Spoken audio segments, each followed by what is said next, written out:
Welcome to Long Live Baseball. Today on the show, we are going to talk about the weirdness that is the St. Louis Cardinals. The pitching, but what about the bats? They haven't been hot lately either. Have the Cardinals gotten unlucky? We have As the World Turns with Tyler O'Neill versus Oli Marmol. What can Tyler O'Neill do this week to make Oli Marmol upset? I'm sure Mike's going to have all sorts of things to talk about with the Cubs. But Mike, how are you doing today on this Easter weekend? I'm doing well. Listen, we're a week into baseball. Just a little while ago, we were like, hey, baseball, we were doing a countdown for opening day, and all of a sudden, here we are, we're 1 week in. It's unbelievable. We have standings. We have games behind. We have win-loss streaks. We have baseball. We have pitchers and ERAs, and baseball. Long live baseball, baby. Oh, yeah. Oh, yeah. Yeah. Go ahead. No, you go. I'm good. It's been a weird week. I'm not going to lie to you. It wasn't really what I was expecting or how I was expecting this to go because like I said, Abby and I were down there for opening weekend on Saturday. And the Cardinals had just lost what was a really good back and forth game with the Blue Jays on opening day, where their bullpen really let them down. And then Flaherty had one of the weirdest starts I've ever seen, where he walked 7 guys and still was throwing a no-hitter through 5 innings, which is weird. And then he had a similar start last night too, but he gave up some runs. I think he walked like 5 or 6 guys last night. So command again, like what were we talking about before the season started? Flaherty's going to be one of these wild cards, and so far he's been a very weird pitcher. Now I think, like I talked about in my breakdown, or the weekend review, which Mike has a weekend review coming up. We got to get it edited and sent out to the people. That'll happen this weekend. But we were talking about, the wild card factor for the Cardinals when that's some of these starting pitchers, and Flaherty certainly fits that description. And so far, I mean, his stuff's been good. There's a lot of movement on his stuff, but it's like moving out of the strike zone and hitters are just not swinging at it. So So I'm intrigued by if he can finally throw a slider for a strike, or get guys to chase his changeup or whatever that pitch is that just falls off the table. But it's been such a weird start to the season, and we'll talk about it more. But I do want to say before we get started, Mike, did you know that Hawaiian Pizza was actually invented in Canada by a Greek immigrant? Listen, we've got a Greek pizza truck that comes out to our Dollar General, and they just set up camp in the Dollar General parking lot. And it's Monday nights, every Monday night. Now, I don't know if it's the same Greek immigrant that's setting up the Greek food truck in the Dollar General lot that you're talking about, but there's about nothing better than Greek pizza, Greek people making pizza. I mean, seriously, Napoli's, downtown Burlington, Iowa. You want one of the best pizzas money can buy? Head down to Napoli's. Amazing stuff. I did not know that it was, we are not going to give the Canadians credit for that. That's all I'm saying. We're going to give the Greek credit. The Greeks, the Greekoids, what are they? I don't know. I don't know. The Grecians? I don't know. The Grecians. All right. Let's start. We got to start with the obvious, right? Tyler O'Neill versus Oli Marmol. I talked about this in my breakdown, which you should go check out. It's got almost 2,000 views. Holy cow. I had no idea that it was going to be that popular, but thank you. I finally got back to all of the comments today. I broke it down like this. It's the obvious elephant in the room. There was no need for Marmol to do that. Like, good organizations don't just go to the media and say, yeah, he needs to hustle. Yeah, we need to show more effort on that play. Right? And now what he said you can agree with it or disagree with it. I personally disagree with it. I've watched the play several times. The StatCast, Brian Kinney, I think is his name on the MLB Network, broke it down really well. And O'Neill was going slower than he typically does. But there's the factor, did he think he was going to be held up at third base? Because look who's out there in right field with a cannon, Acuna.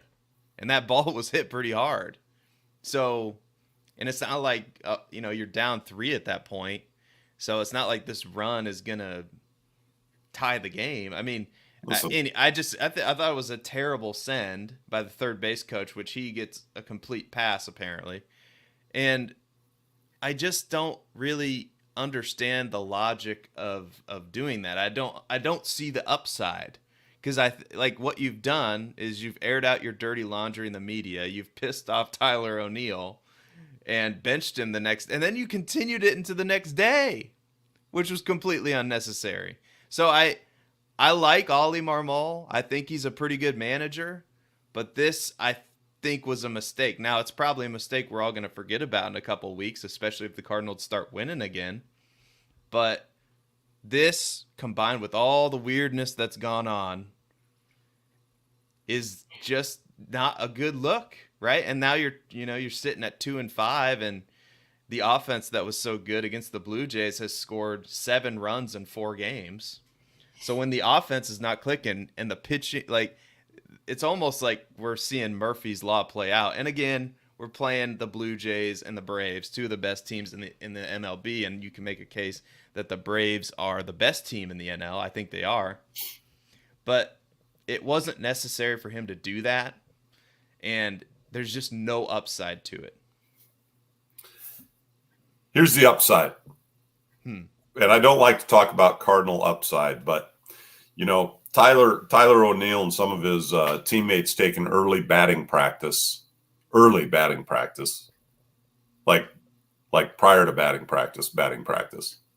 That I think is an upside. And when Marmol says there's a standard, you don't meet it, you don't play, he's sending a strong message to these guys that he has high expectations early in the season. I think there is going to be an upside to it. I know it seems bickerish and you don't air your dirty laundry and blah, blah, blah, blah, blah. But, Tyler O'Neill is also guilty of it as well. And what you just, in terms of, coming back on Marmol and saying, I don't think he needs to be saying things like that. And I was, come on, what was the statement? It was, I'm trying to play 162 games here. What? And nobody else is? You basically just said, yeah, I was dogging it because I'm trying to make it through a long season. That attitude ain't going to get you very far. I'm sorry. I mean, it probably sounds a little critical, but listen, Marmol also said of Tyler O'Neill, I like Tyler O'Neill. I think he's one of the most talented players in that clubhouse. There's a next step for Tyler in his career, and it's my job to get him there. Marmol also said that. So, as much as I relished in the fact that there was trouble in the Cardinals clubhouse, and it was public, and it was drama, and it was da-da-da-da-da, because, I don't like the Cardinals. It's actually, in the long run, going to it's gonna happen. And Tyler, don't whine about these, in-house da-da-da-da-da. Because what you did in that play was very public. You originally said I didn't see him dogging it. It looked like he was dogging it. The StatCast shows that he was dogging it. The question in your mind, should he be, you just talked about it. Acuna's got a good arm. Should he be sending me? If you're questioning your third base coach like that, there's a problem. No, don't think. Do. The more you think, the slower your feet get. That's what happened. He should have been barreling, and when he saw the sign He saw the windup. He should have been going. That's my hot take. And I think while I like everything you just said, and I think the media does blow these kinds of things out of proportion, and I think they did with this one for sure, don't give them that opportunity to blow it out of proportion. If you sit him the next day, nobody notices, nobody bats an eye, because guess what? Dylan Carlson's a good player. Alec Burleson's a good player. Nobody is really okay. They ask you about it. They say, I don't. I'd have to look at it. I didn't really see that. And then you talk to Tyler behind the scenes, and it's nothing. And you don't have a quote about Tyler. There's nothing that comes from that.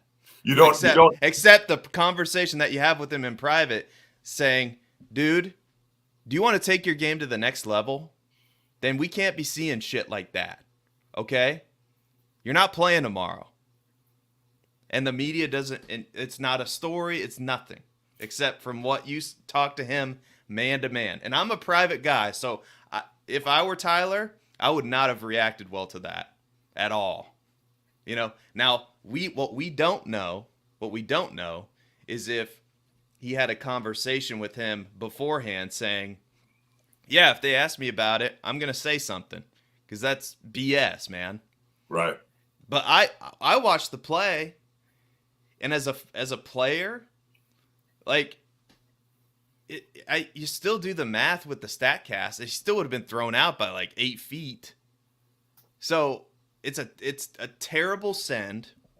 First of all, it's bringing it up without talking to him. If that's what happened, is a terrible idea. I just don't really see. You can get the same upside without putting multiple people in that position. So it's just a lot of things. It's kind of like the Cardinals season. Like, this story is the Cardinals season. It's just what can go wrong has gone wrong. Like, it just, aside from a few things, like the offense has been good, not lately, but the offense was good in the Toronto series. But I don't agree at all with how it was handled. And I can appreciate the totality of the story, but don't even put yourself in that position. That's how I view it. Don't even put yourself in that position by running hard and listening to your coaches. I totally agree with you. I totally agree with you. He went. It's not like he just stopped. Yeah, but there was a hitch in his giddy up. There was a hesitation. There was a. He would have been if he was running as fast. He would have been thrown out by 8 feet. I don't know. That's he what was only thrown out. Said. He was only thrown out. He was only thrown out by 4 feet. So he was thrown out by a country mile. Listen, Ben. He was thrown out by a country mile. Ben Hochman. You know Ben Hochman? Are you familiar with Ben Hochman, sports columnist for the St. Louis Post-Dispatch, his hometown newspaper? So. I don't think so. No. You don't? Okay, you've never heard of him? Mm-mm. I've heard of John Denton and Derek Gould. Okay. I might have read an article or two by him, but I just can't recall right now. Well, he had an interesting he had a few interesting things to say, and I won't repeat them here, but you can that'd be a good one to look up. Unless you want me to read them here, I mean, I can try to find it. No, it's okay, but I think I again, all of what we're talking about, I think, is going to be a moot point, because while the Cardinals, they lost yesterday and they've had a tough schedule, I think they're going to rebound here coming up against the Rockies and the Pirates, because they have a couple series with those two teams, which you would think they should be able to win some games against those teams. So I think it's going to be a moot point because of the timing of it. Now, if it was closer to the playoffs, then it would be probably a bigger story. But I still don't agree with it. I don't love it at all. I don't think it's necessary. I mean, he did the same thing with Harrison Bader. And like when Harrison Bader didn't run out a pop fly that was dropped last year. Right. And the point too is, hey man, there have been Cardinals that, I mean, how far do you want to take this? Nolan Arenado doesn't run out ground balls sometimes. I mean, Yachty certainly didn't. Now the pushback is, oh, that doesn't matter. Well, how do you know it doesn't matter? How do you? It's the same logic. Like, how do you know the throw's not going to be bad? You know, like respect 87 and 7/3 or whatever the distance is between the bases now. Listen, listen. Who is St. Louis's best player? Paul Goldschmidt. Okay, if Goldschmidt's not running them out, Marmol should be saying those things about him publicly. That's who he should be saying them about.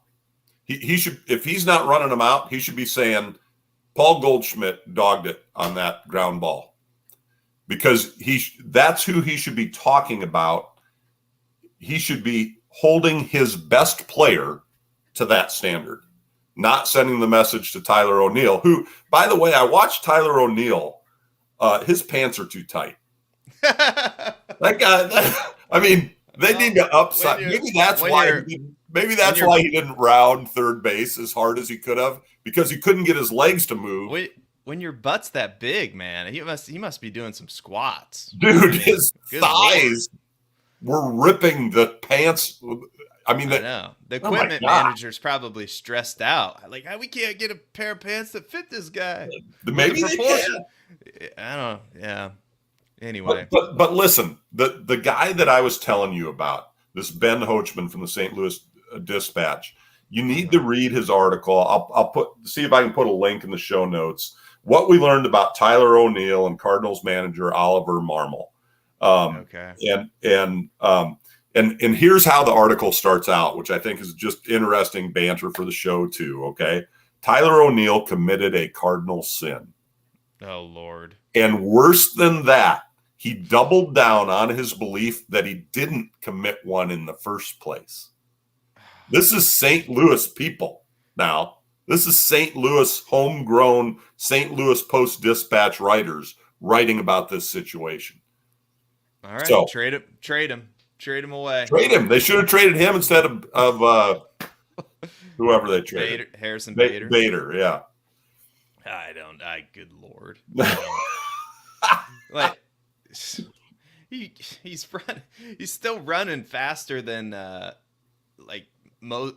his dog in it is still better than 70% of players. Like, it's stupid. This is a stupid conversation to have.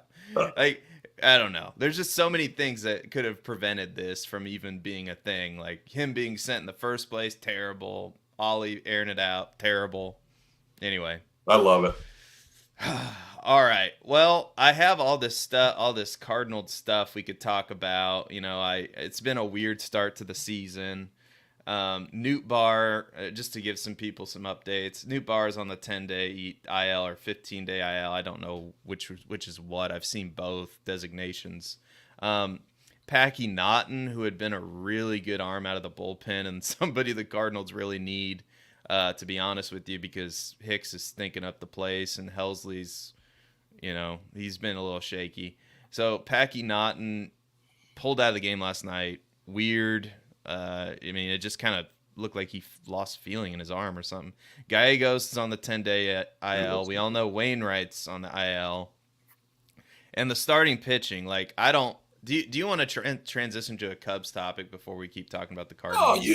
Oh, this seems to be this pretty typical Cardinal fare. Go ahead. Yeah. Okay. All right. Thank you. I'll be hogging the mic on today's show. But I mean, we talked about it before the season even started, and I hate to say, we told you so, but I said, this could be really good. Like, the range of outcomes here is wide because we have a lot of wild cards, and one of them was Wainwright before we knew that Wainwright was hurt, so Wainwright's hurt. So now you got to bring up Jake Woodford. It's okay. He pitched well in the spring. Well, he gets shelled in his first start, against, the best team in the NL potentially. I think they are. But Miles Michaelis is somebody that I did not think would be this bad this early. Now, it's only been 2 starts, but his ERA is like 9. Like, he's given up 10 runs he's given up 10 runs in 9 innings or 9 runs in 10 innings or something like that. Anyway, regardless, he's been terrible. And if your number one starter, the guy you just extended, is this bad, now I'm not going to freak out yet because Miles has proven to me that he's a really good pitcher, and I think he's going to figure it out. But if we go another couple starts and we get the same results, and he's pitched against the Blue Jays and the Braves, so that's not nothing. If we get a couple more starts from Miles like that, okay, I'm going to start to, all right. And, if Wainwright's injury lingers, and if Jack Flaherty's had two of the weirdest starts I've ever seen from a starting pitcher, where his stuff looks great. The stuff looks fantastic, but he can't throw a strike.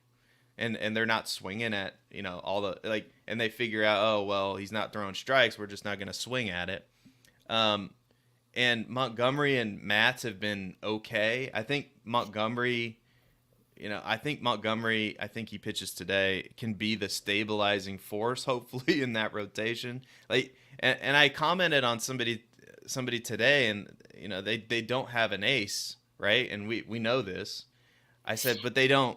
The way the Cardinals are built in the regular season, they don't need an ace. What they need is 5 pitchers who can go 6 innings and give up 2 to 3 runs, because this offense is that good. If the offense is going to score probably an average of about 5 runs a game. Okay, so we just need the pitching not to give up that. Well, and currently with a starting pitching ERA of 5.23, that doesn't bode well for the Cardinals, right? I mean, it's time to be nervous, Cardinals fans. Time to be nervous. Because you're going to have to listen. You're going to have to make some moves. That pitching staff's just not going to. I don't think your pitching staff's going to do it for you. I just don't think they're going to do it for you. You do have a highly potent offense. No question about it. It's an all-star team offensively. If you don't have pitching, you're in trouble. No, you're absolutely right. But I think the Cardinals do have some quality pitchers. I don't think it's time to whatever the expression is, run for the hills, or I don't think it's the end of the world here. I think we've played 2 of the best teams in baseball. We're 2-5. And against, we had to face Woodruff last night. So, I mean, and all these injuries are piling up. Nootbaar, Gallegos, Hicks has been terrible. We could talk about him more later. It's weird. It's just a really weird start to the season. But really, if we thought about it, maybe we should have expected this, because of all these players coming back from the World Baseball Classic. And so, yes, I'm a little concerned, but I don't think it's time to panic yet. Now, if we have this same conversation 2 weeks from now, let's say they go 500 against the Pirates and the Rockies, and they get swept again or something, and they're 5 or 6 games below 500 2 weeks from now, then I might be a little bit more concerned. Yeah. But we'll see. It's been 7 games, right? Yeah. So while I'm not ready to freak out, but the starting pitching's been bad, and it needs to be better. Yeah. I had this thought, and it just occurred to me. I haven't even put it in the show sheet. You know how the Braves, I think, are the standard in the National League for how you should build a team. And I think the Braves, I think the Cardinals would be the Braves if they hadn't made the Marcell Ozuna trade. And I hate to bring that up, but the one time the Cardinals did something un-Cardinals-like, it really set them back, because you look, they gave up Sandy Alcantara and Zach Gallen, and think if they had those guys now who would be entering their prime at 27 and 28 years old, So it just goes to show you guys that even though we're talking about, Mozeliak's got to get off his butt and go make a trade. He's got to, it's like, well, we don't always look backward the way we should at some of these trades to see how bad were they. That Marcell Ozuna trade, think if we had Alcantara and Gallen, we'd be in the conversation with the Braves for the best team in the NL, and we're still really good. We're still really good, but we're not at that level without an elite starting pitcher. Yeah, I think I quoted a tweet a couple shows back, what if you still had Randy Arozarena and Adolis Garcia and Oscar Mercado and Patrick Wisdom and Luke Voigt and some of those guys too? Well, and they didn't know what they had. Right. Because they traded for an outfielder, and guess what? Guess who's in your minor league system? Randy Arozarena. Adolis Garcia. People forget about him. He was an all-star a couple years ago. Yeah. And he was in our system. I think he was on the team the year before they traded for Ozuna. So they just didn't know what they had. Right.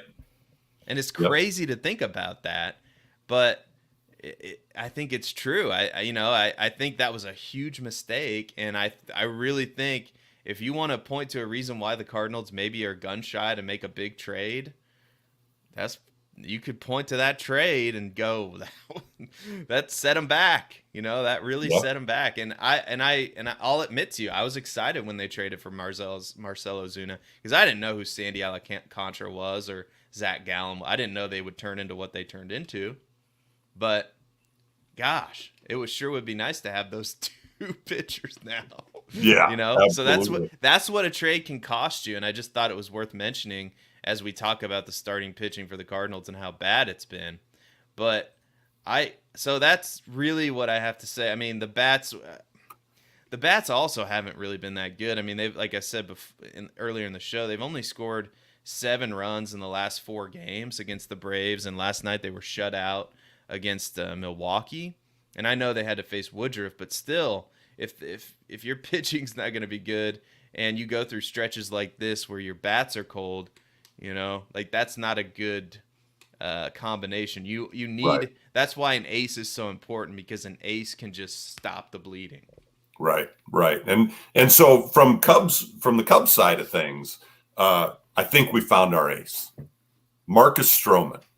Marcus Stroman is the competitor that Chicago has needed on the mound, or needs right now, I should say, because we've had our share of aces in Arrieta and Lester, and we've had our share of aces. Right now, the big question mark, and I've been saying it frequently on this show, that I think our pitching staff is underrated.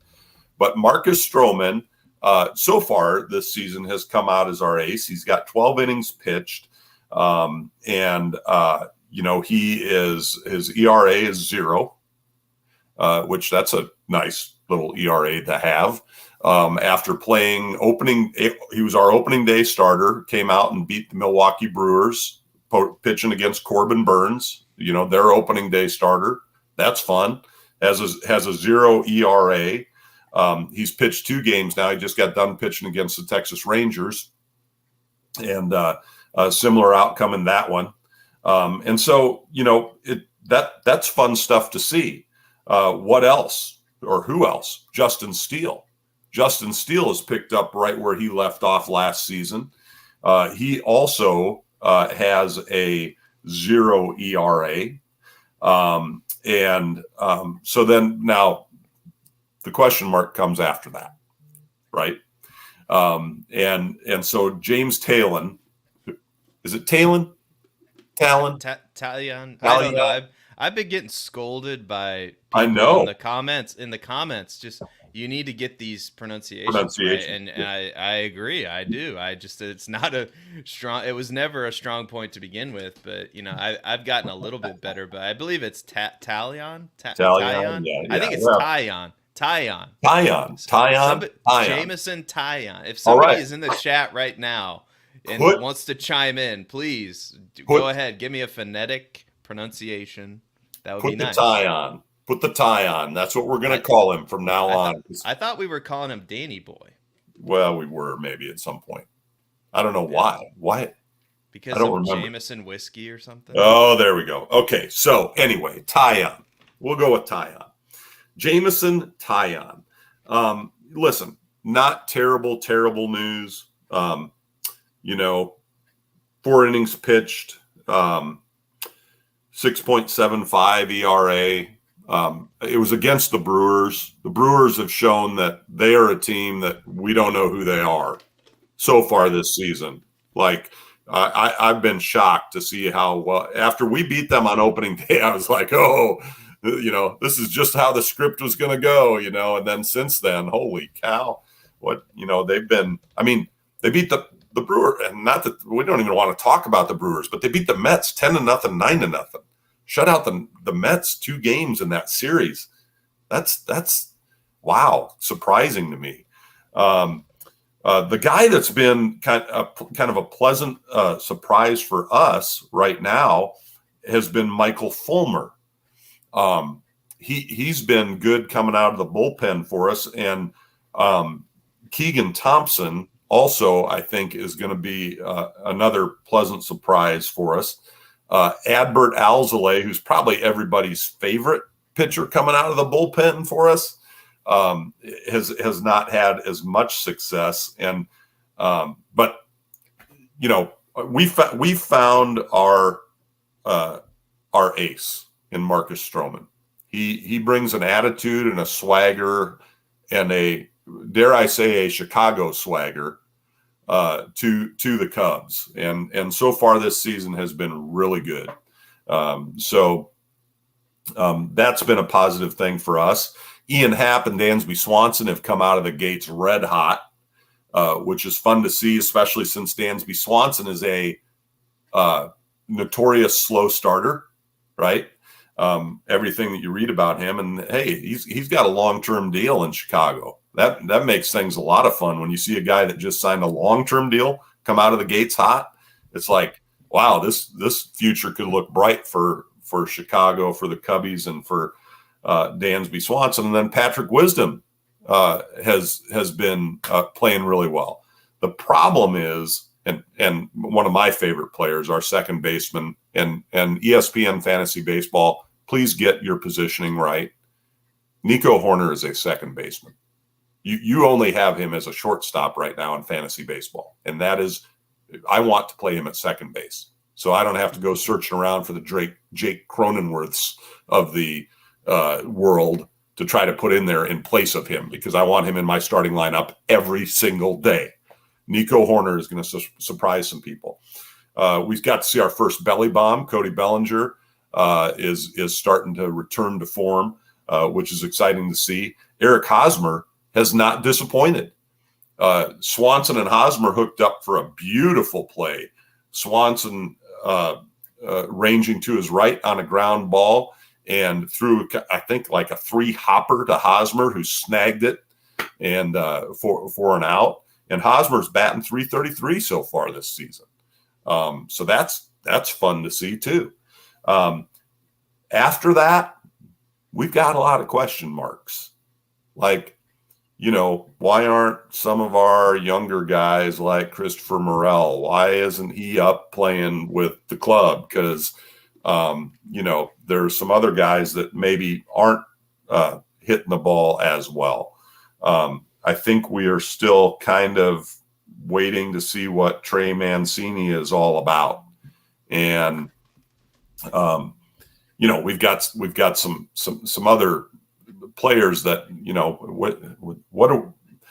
why are we waiting? Because we have some really talented guys that I just spoke of, and maybe they should be playing with some of these younger guys to give them some of the World Series experience and talent that they have, and be around them every day in the clubhouse. I know it's early, and it's a business, and there's a lot of decisions being made on that front, I'm sure, kind of like why Chris Bryant wasn't brought up earlier and all those kinds of things that we see behind the scenes. But there still is at 3-3 and 500 in the season right now, after having the Brewers, the Reds, and one game with the Rangers. I'm okay. The Reds are improved this year. The Reds are not the Reds of old. I think that they're going to be a little stronger in the division than maybe what our preseason stuff. They've got some guys that can play a little bit, and they've got a good farm system too. Think top 5 farm system, if I'm not mistaken. But yeah, so from Cubs land, I guess things are good. Everybody's just waiting for it to warm up a little bit on the lake. Yeah. I mean that. Well, can I talk about Jordan Walker, or Yeah, am I relegated to only? And by the way, the Reds have, according to MLB.com / farm system rankings on March 22nd, the Reds do have the number 5 overall prospect farm system, and the Cardinals are number 9, and the Cubs. I mean, think about how quickly the Cubs have rebuilt this thing. They're right. at number 11, which is kind of scary, or number 12 rather. Sorry. And we were at like 23 or yeah. 20. So you're in the 20s, I think, like this time last year, I want to say. Mm-hmm. But the Royals, I don't know what the Royals are doing. They're number 29th farm system, and they're not good. So morning to you too, Andy. We appreciate you tuning in. Appreciate all of you guys watching right now. Jordan Walker, you talked about Chris Bryant, right? Jordan Walker has handled this first week, I think, about as well as a 20-year-old can, and he's been really good offensively. I believe he's hitting over 300. So having that kind of a bat and that kind of a player, he's been hitting 7th in the lineup. Once this all gels together, and the Cardinals have been pretty good offensively. I think they're leading the majors in average right now, even though they've not been good the past 4 games. It just goes to show you how good they were offensively against the Blue Jays and how good they can potentially be offensively. Jordan Walker is going to be a special player. I don't say that this early without careful thought, watching him, not only his play, but his demeanor on the field. I feel as strongly about Jordan Walker as you can feel about a player. Now, that I could be wrong, right? It could turn out that, he's closer to Jason Heyward than Albert Pujols, and I hate to even use Albert Pujols as an example, but think of just an all-star caliber, future potential MVP type player. I think Jordan Walker's closer to that than he is to, I think he's just a special guy. And I know, I hope I'm right, and I acknowledge I could be wrong, but this is as excited, I think, as Cardinal fans have been for a player in quite some time. And you think of all the younger players on the team. I mean, Nolan Gorman, Lars Nootbaar, who's hurt, Brendan Donovan, who's in my tweet of the week, and we could talk about that right now, making a fantastic defensive play. So didn't even talk about Dylan Carlson. The Cardinals have all these younger players, Alec Burleson, right, who I was surprised was getting the start over Dylan Carlson. So that tells me, and Tyler O'Neill's starting over Dylan Carlson in center field. That tells me that they value, they value those guys ahead of Dylan Carlson right now, which is kind of crazy. It's kind of crazy to think about that, because Dylan Carlson once upon a time was that prospect. Nolan Gorman. I mean, think of all the guys that have come up, and Nolan Gorman is crushing the ball. So it's even though we're 2-5 and the starting pitching isn't what we want it to be, I would urge Cardinal fans, relax. This has gone about as bad as it could go. We're facing really good teams. Let's give it a week. Let's give it 2 weeks. Heck, let's give it a month, and let's see where we are, because baseball is a marathon. It's not a sprint. If we awarded trophies, if we handed out division crowns, in April and in June, the Cubs would have 100 of them. Like the Brewers would have 100 of them, right? But you got to play you got to play through September, baby. You got to play all the way through the first week of October. So that's really it. I'm concerned about the starting pitching, but I'm not freaking out yet. My level of concern would be probably like a 3 or 4 out of 10. Like, it's not good, but it's not the end of the world either. And we will probably forget about this Tyler O'Neill thing here in a couple of weeks, I would guess. Your hope, yeah, hey, it is. It's clickbait. I mean, really, honestly, the truth of it is that's what it is. But for their team, I really do think that in the long term, it's going to be a good thing. I mean, I hate to say that about the Cardinals, but talking about the marathon versus the sprint, and you mentioned Hay a minute ago. Mm-hmm.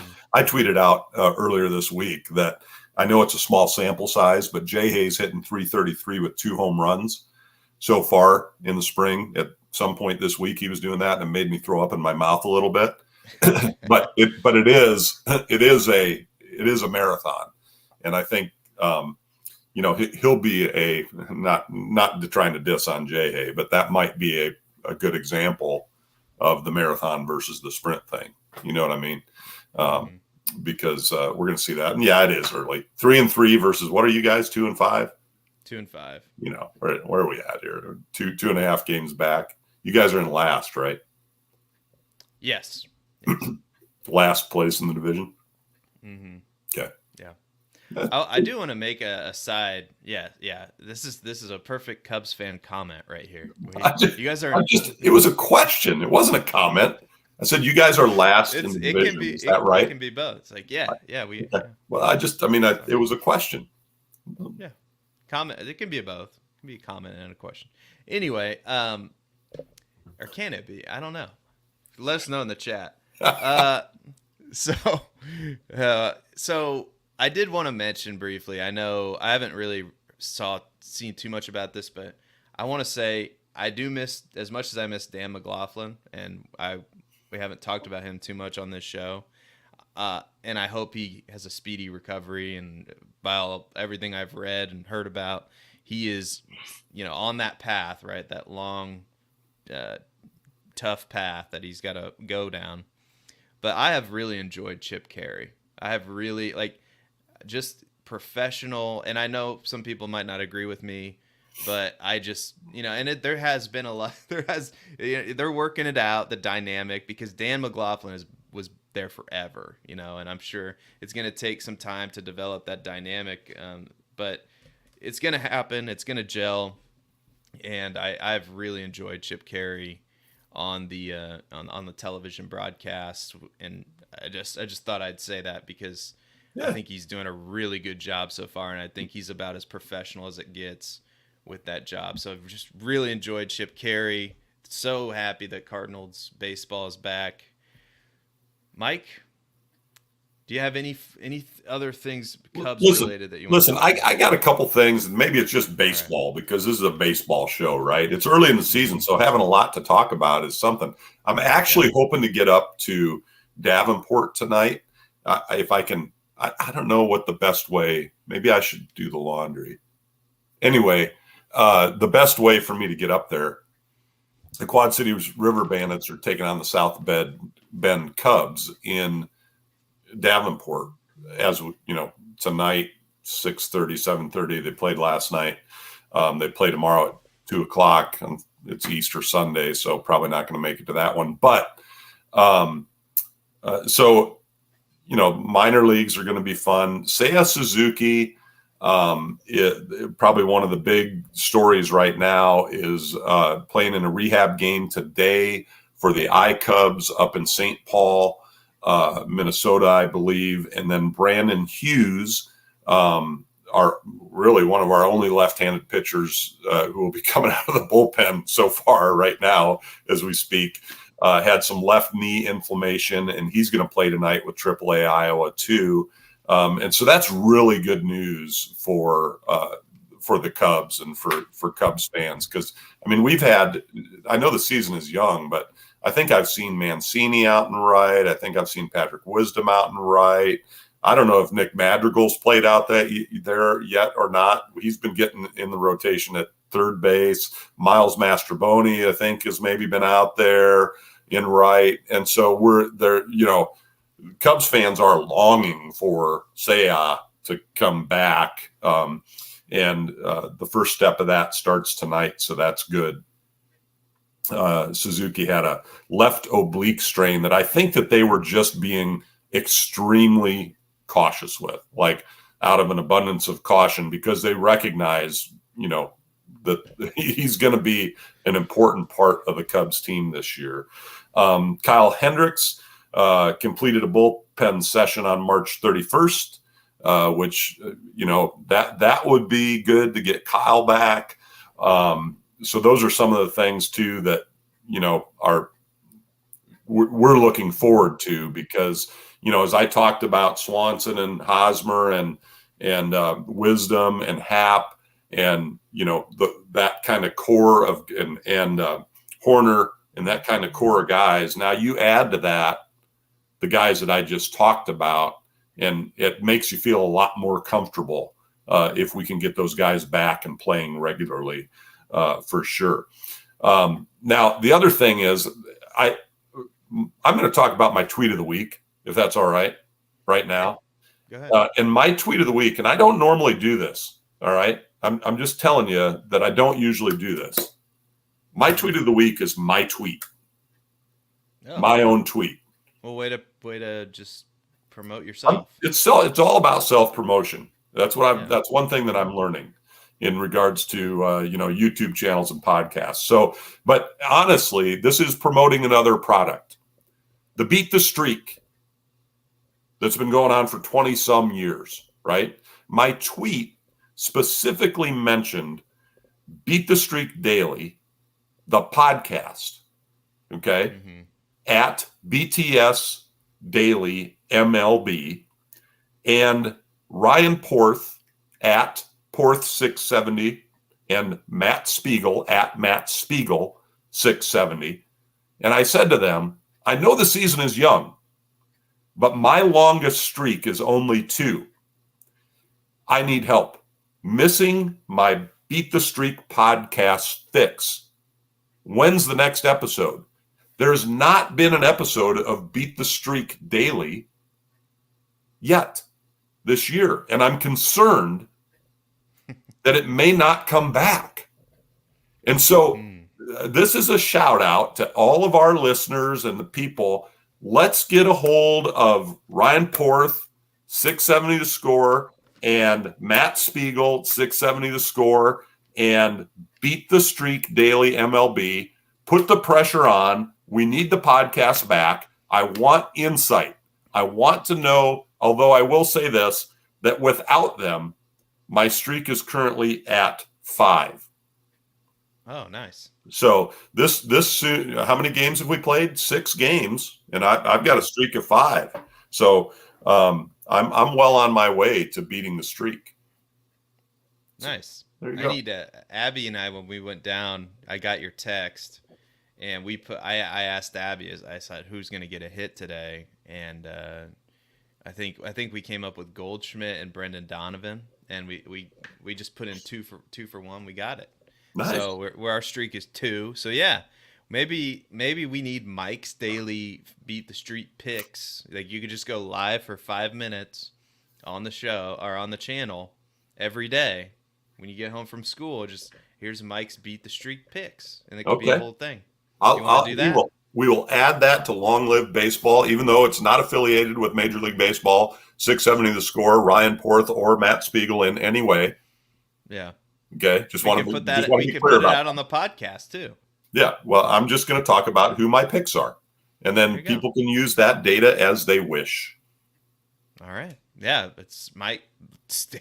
Look forward to that. Mike's Beat the Streak picks. And we should probably get, if people are interested in being in a Beat the Streak, I don't even know if it's a pool. Yeah. You can start a group. Okay. Yeah. I don't know. You'll have to show me how to look at that, but figure out how to do that for next show. That'd be good. So we'll start a group or something. If you want to be in the group, just DM us or email. I think you can email me at seth.dewald@gmail.com, seth.dewald@gmail.com. My name is right there on the screen. So if you want to be in, just DM or email me or whatever you want to do. We'll get you in there. So first step would be to download the MLB Play app. That'd be the first step. Just download the MLB Play app. Is it time, Mike? I suppose so. It's the Dixon Baseball Dictionary segment of the show where Mike pulls out his dictionary. Yeah. The one, the only Paul Dixon Baseball Dictionary, available at Burlington by the Book in downtown Burlington, Iowa. You cannot find this on Amazon, even though you can find it on Amazon. No. Don't buy it there. Don't buy it there. The quality of the book is not as nice because it's not sitting in a bookstore, seeping, being through osmosis.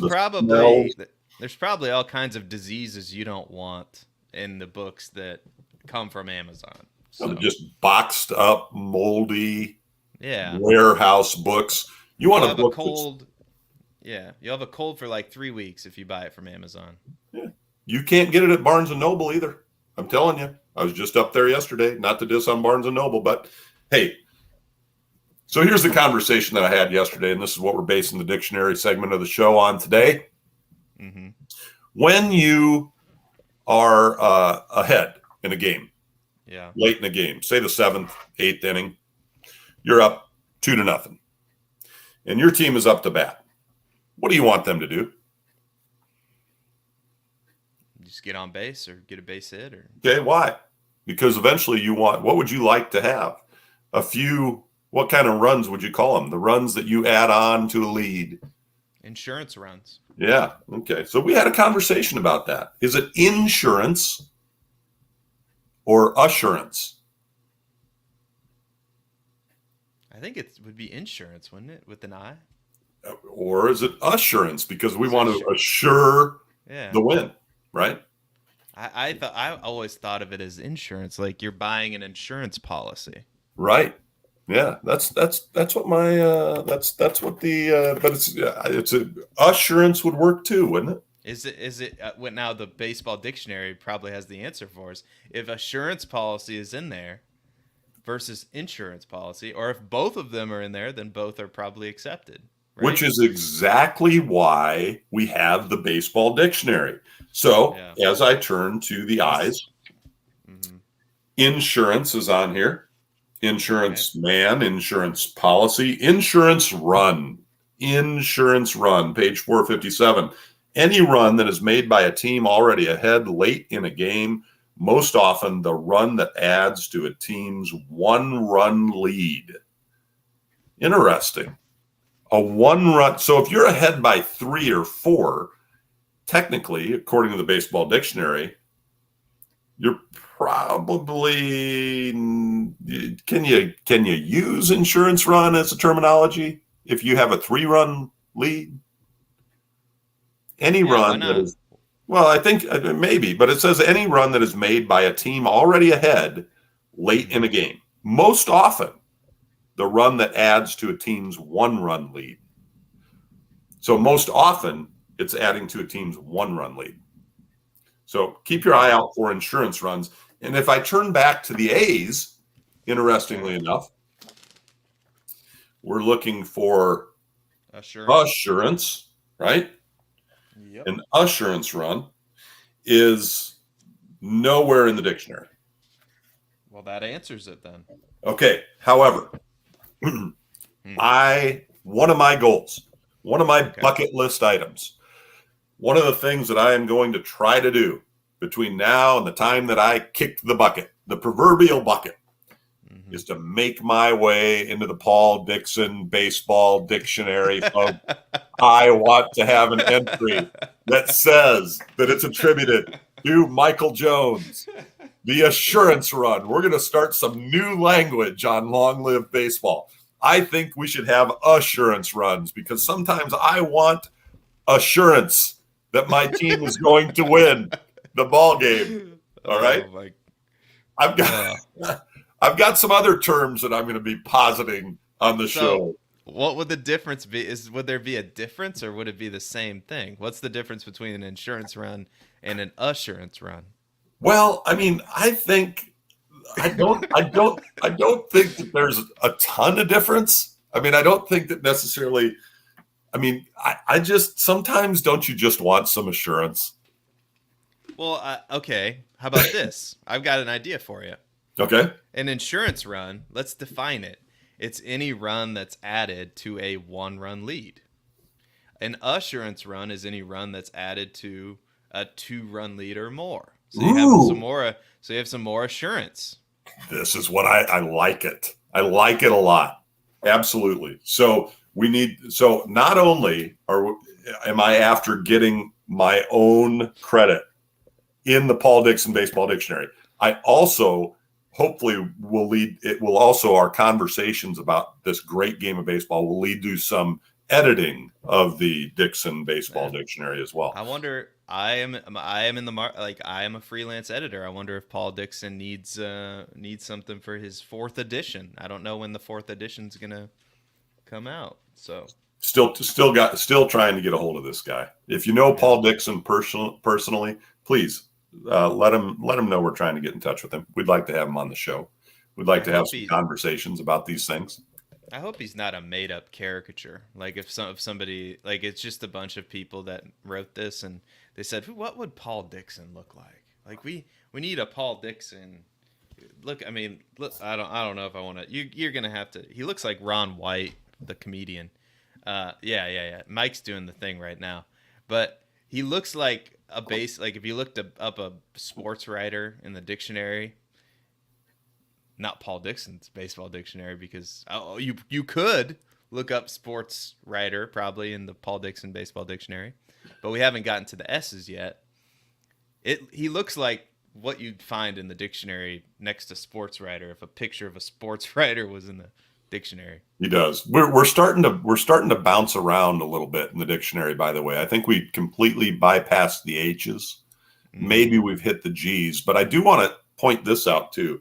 Insurance, the entry for insurance in the dictionary, the addition of runs to an existing lead which the opposition is not likely to surmount. Generally, anything up to 4 runs is considered insurance, as the tying run cannot come to the plate. Oh, insurance. The availability of a non-starting player who can be called on to do a capable job of filling in for a regular. I want to keep him. I think it's good insurance. Okay, that's another meaning of the word. But nobody's given credit for the term insurance run, interestingly enough. There's no credit given in here. Maybe assurance could be any run added over 4 then. Okay, maybe so. We could could debate this definition if you want. Because it does make sense that like we said, that anything past the winning run coming to the plate, right? So yeah. All right. Yeah. Well, thank you everyone for watching. I think that is going to do it for the show today. Mike, do you have any final words of wisdom for the audience? I really no words of wisdom other than to say, we got the Cubs. Let's see, who do we have coming up? We have the Rangers today at 3:05. Tomorrow afternoon, getaway day. Monday, I think maybe Seattle's coming to town. Something like that. I don't know. What do you think of the new, next show? We've got to talk about the new schedule, the new balanced schedule. I like the new schedule. I like, getting to see Seattle play is kind of cool, getting to see different teams. And, for the people who say, well, you're not going to win in many games. I like the new schedule. I don't like the fact that the Cardinals and Cubs are going to play each other less. Right. I wish they could change that. So I don't like that aspect of it, but I do like seeing new teams, and I think it's more competitively fair, I guess, as you could say. Yeah. But that's the one part of it I don't like. Yeah. Because I think your division should matter. The problem is, obviously, you just have some teams who refuse to compete, and that's unfortunate.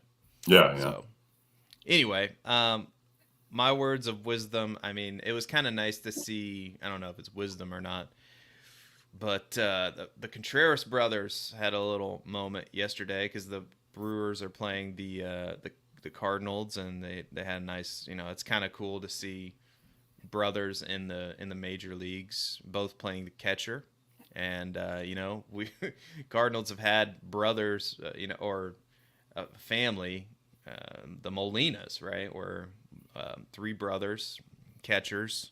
So it's not something that's new to the Cardinals organization to have a player with siblings in the in the majors. So that was kind of cool to see.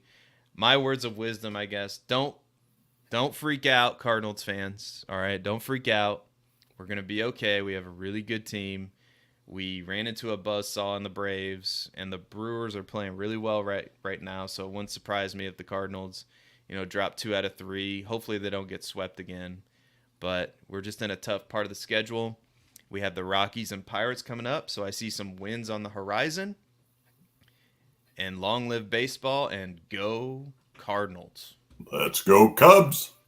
See y'all later. Thank you so much for watching. Don't forget to click like and subscribe. We will see you next time. Long live baseball, baby.